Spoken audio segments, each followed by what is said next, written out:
Hey friends, how's it going? Ash here. Welcome back to Gents. Hope that you're doing well. I am doing average. Nice. It's not a bad place to be fair. Today I've got for you guys 10 different fragrances, some that are derided and hated in the fragrance world, others that are actually pretty well regarded, pretty well received. But what all of these fragrances have in common is that almost everyone out there, in terms of your average person, loves the stuff. We're talking about those fragrances that more often than not will garner you positive attention, compliments, etc., etc. Yes, that mythical compliment that for some people out there seems like a cryptid, like it doesn't really exist. You're always looking for it like Bigfoot. Compliments are not real, dude. I swear, I've worn fragrances for 20 years. I never have gotten one. They are not real. It's not a me thing, I swear.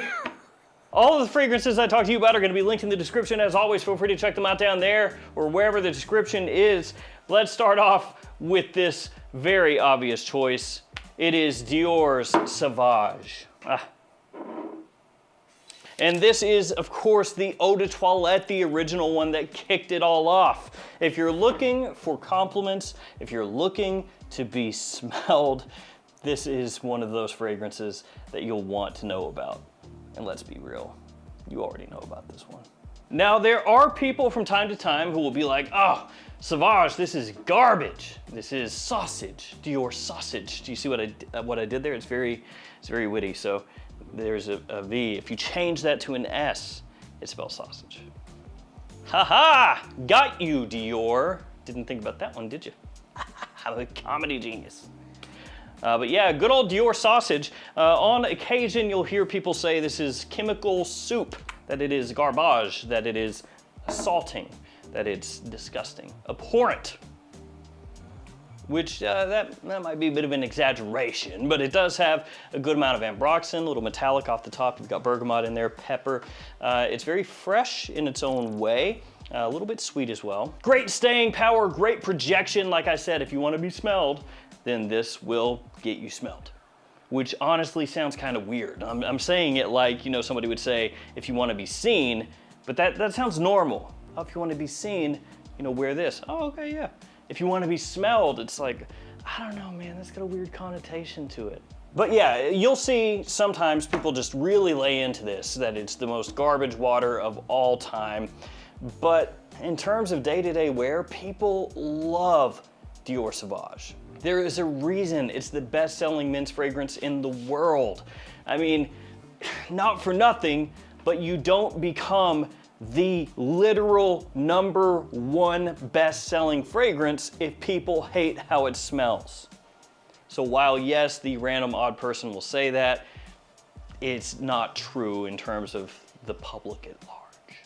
And that's what we're talking about. That being said, I do want to tell you that with Dior Sauvage, if you overspray with this one, then that's when you may actually run into some situations where people go, ooh, no.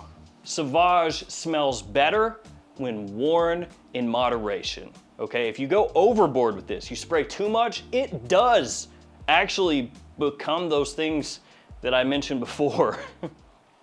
Maybe they had a point all along. But yeah, you spray too much, yeah, it can be too much, especially if you're wearing it during summer. You dump half a bottle of this stuff on yourself, you don't deserve those compliments, man. You deserve what's coming to you. So keep that in mind. Dior Sauvage, overspraying, it can be overwhelming, it can be off-putting, and the parts of the fragrance that would normally be very inviting, that would be alluring, they become instead repulsive. But as long as you don't go overboard like a complete psychopath with no empathy for anyone else, it's good. Before we move to the next fragrance, guys, you know what time it is. It's code time. I have to say code time when I do that, I guess. And here they are, the new codes, of course, for JOMASHOP and Max Aroma and the Oud store. Do make note of those new Max Aroma codes. The old ones do not work. The JOMASHOP codes only work in the app. Then, of course, we have the usual Twisted Lily and Frag Flex and the perfume box codes as well. Save yourselves some money. The next fragrance, whatever shall it be? Well, how about, I'll just show you. All right, make a guess, make a guess, make a guess, make a guess, make a guess. Did you guess right? That's right, Coach for Men. And this one is a discounter darling. It's a fragrance that you can get for a very low price from fragrance discounters, and it will serve you very well all year long. It's a blue fragrance, you know, it's made to be worn daytime or evening, to the office, casually on a date. It's that type of scent, just like Sauvage. Doesn't smell just like Sauvage, but I'm saying it's made to be used. So this has nashi pear, cardamom, and vetiver as some of the notes in the fragrance. It is a low-key compliment beast. A lot of times people don't think of Coach for Men as being a compliment monster, but it is. People love the way that stuff smells. It's just super easygoing, very appealing. The only drawback with this one is that the performance is not huge. Now, it's not awful. There are so many fragrances out there weaker than this one, worse than this one, but it's not super strong. So this is one that you can get away with spraying heavier. You know, you can douse yourself with it, spray it in your hair if you want, spray it on your clothing. You can reapply if you want throughout the day, whatever method you prefer. Just make sure people can smell it. I know that sounds kind of counterintuitive after what I just said about Sauvage, but these are not the same in terms of performance and also the scent profile. So there we go, Coach for Men. Got to put that one in there. Next up, Le Beau Le Parfum from Jean Paul Gaultier. Now, this one has been a little bit of a pain to find in the US, not consistently available. And when it is available, the price is a little janky sometimes. And by that, I mean a little price gougy. And so that was very frustrating for people because they would want this fragrance and then they would look online and it'd be like, oh, it's either sold out or you got some random store asking like $200 for it or something. As of this video, you can buy it for retail in the US. I know that's not fantastic if you're looking for like a big killer deal, but I would rather pay retail than get jobbed and pay 50% above retail. And I think for the 2.5 ounce bottle, it's like $114 or something around there, and then $145 for this size. So it's not like it's crazily priced. I mean, you got a lot of stuff out there nowadays, much more expensive than that at retail. So that's good. It looks like Jean Paul Gaultier is making some inroads at actually getting this stuff out there in the US at retail. So that's a win for everybody, really. Now this one has iris, pineapple, coconut, and tonka. It's like a little bit of a more mature take on the original Le Beau DNA, or Le Beau Eau de Toilette. Not technically the original, but don't need to get into that. Overcomplicates things. Fragrances and their naming conventions.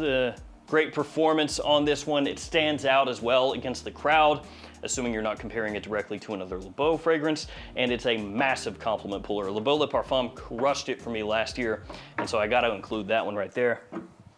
Let's go for one that gets a little more hate. Gucci Guilty Black. I actually really enjoy the original Gucci Guilty and Gucci Guilty Black. I know a lot of people, you know, they basically put these as the end of Gucci in a way. Like some people really will mark that as like Gucci Guilty. When that came out, dude, Gucci just killed their stuff, man. It was over, brother. In spite of the fact that they're actually best-selling fragrances for men and have been ever since they came out. But we don't need to talk about that.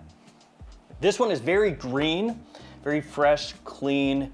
Reminds you of being outdoors, you know, in the beginning of summer.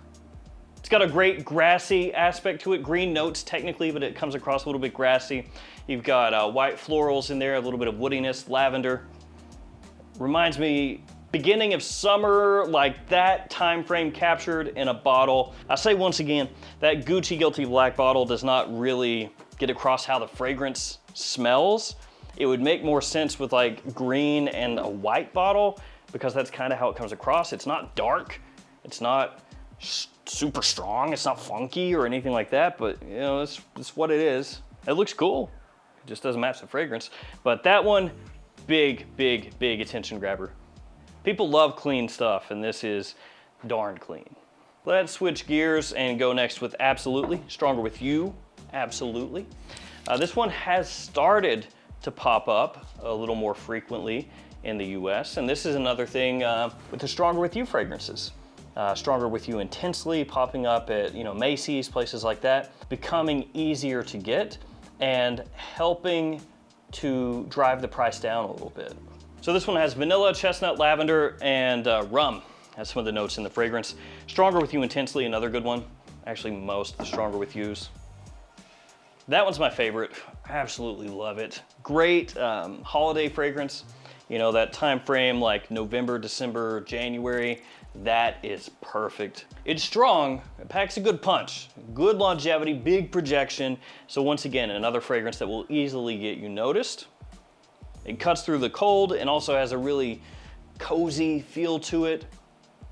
People love the Stronger With You line. So this is one of those times where I'm showing you this one, this is my favorite, but you should really check out most of the line if you can. Get some samples, try them out in a store if you have access to them, see which one works best for you. And if you really like the line, then you can check out some of the exclusive ones, like Stronger With You Tobacco, Stronger With You Oud, Stronger With You Leather, Stronger With You Amber, those ones, and I'm sure they'll pop out more. But yeah, Stronger With You in general, and for me, absolutely. From there we go to Eros Parfum, and this is one of those lines that you need to know. And a lot of people for a while just kind of wrote Eros off. They were like, oh, Eros, it's kiddie stuff. Overly sweet clubbing trash. That's how it was approached for a little while. But as time has gone on and they've come out with a few flankers, people have really come around to giving these a little more respect. And I really like Parfum. I think this one is extremely well done and it's decently affordable at discounters. It's not always this cheap, but as of today, when I'm filming this video, you can get this one, 100 ml size bottle, for I think it was 53 bucks. I mean, it was part of a sale, but still, about 50 bucks. Mint, lemon, apple, tonka, vanilla, amber. Like there's a lot of warm, sweet aspects to the fragrance and then also a nice fruity, fresh pop in the opening. It's not as sugary sweet as the Eau de Toilette. It does come across a little bit more mature. It has great versatility. Maybe middle of summer, I'd go for something else, but you can use this about year round. Daytime or evening, either one, it works extremely well. And for me, Eros Parfum is one of those ones that every time I smell it, I like it a little bit more. Great stuff. Okay, myself after that. Yep, I know. A lot of people probably, getting a little tired of hearing about myself because it's kind of like Dior Sauvage all over again in the sense that it comes out, becomes extremely popular, sells really well, a lot of people wearing it, and then you get other fragrances that start to come out that smell a bit similar to that fragrance, and it's like, oh, okay. Like you can't escape it, right? But it's for a good reason. It's because it works. It is really simple. I mean, when you smell this, if you've smelled a whole lot of fragrances, you're probably not gonna be blown away, the first time you smell it. It's clean, simple, a little bit sweet, orange flowers in there, a little clean clothing aspect to an extent, but extremely well done, really smooth, well blended. And it's one of those ones that grows on you. You just want to wear it over and over and over and over again, and it doesn't hurt that that fragrance consistently pulls positive attention. So myself is one of those ones, probably better get used to it because it's going to be around for a while. After that, let's talk Spice Bomb. Infrared this time, Infrared Eau de Parfum. They did just come out with Spice Bomb Dark Leather, and I think Dark Leather smells amazing. In the opening especially, I really like Spice Bomb Dark Leather. The issue with Spice Bomb Dark Leather is the performance is a few steps below, we'll say, the other Spice Bomb fragrances. Which is, of course, not the end of the world, but if you're a Spice Bomb fan, you're probably expecting a new one that says that its name is Dark Leather and it's intense and it's this and that and the other thing is gonna be pretty strong, right? So then you get it in and it's not, and it's gonna upset some people. But I do want to mention that one, that it's new and I think smells amazing, just let down by the performance. This one is not new anymore, but it is a big compliment puller and it does actually have good performance. This one retails for a 90 ml size for 140 bucks. You can find it at discounters for about 85 for that size. It has crept down a little bit in price, so it may go a little down further still. The Eau de Toilette you can get for even less than this one, of course, but that would be expected. Nice spicy blast with this one. Very warm, sweet spiciness. You have cinnamon in there, pink pepper especially off the top, as well as a chili pepper note and leather as well. That one is extremely easy to pull off as long as you like sweet fragrances, has good projection, good longevity, and will easily get you noticed. After that, let's go with another blue, and this time it's Luna Rossa Ocean. What? Luna Rossa Ocean, yeah. Luna Rossa Ocean is one of those ones that maybe, you know, the first few times you smell it, you think to yourself, it's fine, but is there really anything there that like sets it apart enough? Note-wise, it's got bergamot, lavender, iris, musk. Obviously with the name Luna Rossa Ocean, it does have a little bit of a clean aquatic feel to it. And interestingly enough, this did come out first, but some people have drawn a comparison to myself, you know, a little similarity in how they smell. And that's gonna come down to that clean aspect of the scent. Prada fragrances, a lot of the time, like a whole lot of the time, have kind of a soapy, clean aspect. And anytime you start talking about any sort of powdery this or soapy that, you start thinking clean clothes to an extent. I know some people will be like, clean clothes, that's not a thing. I've never smelled a fragrance that smells like clean clothes. And I get that. But when people say that, they're typically thinking of how clothing might come out of the dryer after it has like a dryer sheet in there, you know, and it has that clean, slightly powdery scent. A lot of times that's what they're talking about. So this is, at its heart, just a clean, fresh, soapy, classy blue fragrance. And that may not sound super exciting to a lot of people, and people that have smelled a ton of fragrances will smell that and be like, well, yeah, it's fine, but again, not blowing my mind or anything. And yet, that type of scent is extremely popular with people because it's appealing. A lot of people want to smell something just clean, fresh, with a touch of sweetness. And that's what that has. And since we were just talking about a touch of sweetness, how about we end with something with a touch of that? 1 Million Elixir. Oh, I meant a crap load of sweetness, that's what I meant. Apple, rose, cedar, tonka, and once again, vanilla. Some of the notes in this fragrance, vanilla is everywhere right now. It's like every fragrance has it, and some have a little bit more than others. This one, pretty good amount. It's a bit sugary, syrupy sweet, but not in an off-putting way, actually. For as sweet as it is, it's actually really, really pleasant. The apple off the top gives just a spritz of freshness when you first spray it on. The rose is always there, kind of along the periphery of the scent, which balances things out a little bit. It's a really nice addition. It might remind you of a whole lot of other fragrances that have come out over the past few years, little bits and pieces, but as it stands on its own, it smells fantastic. Big compliment puller for fall and winter time when you want something that'll cut through the cold. So there we go, guys. There are 10 fragrances. Some of these loved in the fragrance community, some of these not so much, but all 10 of these are great at pulling compliments, and most of these are really versatile.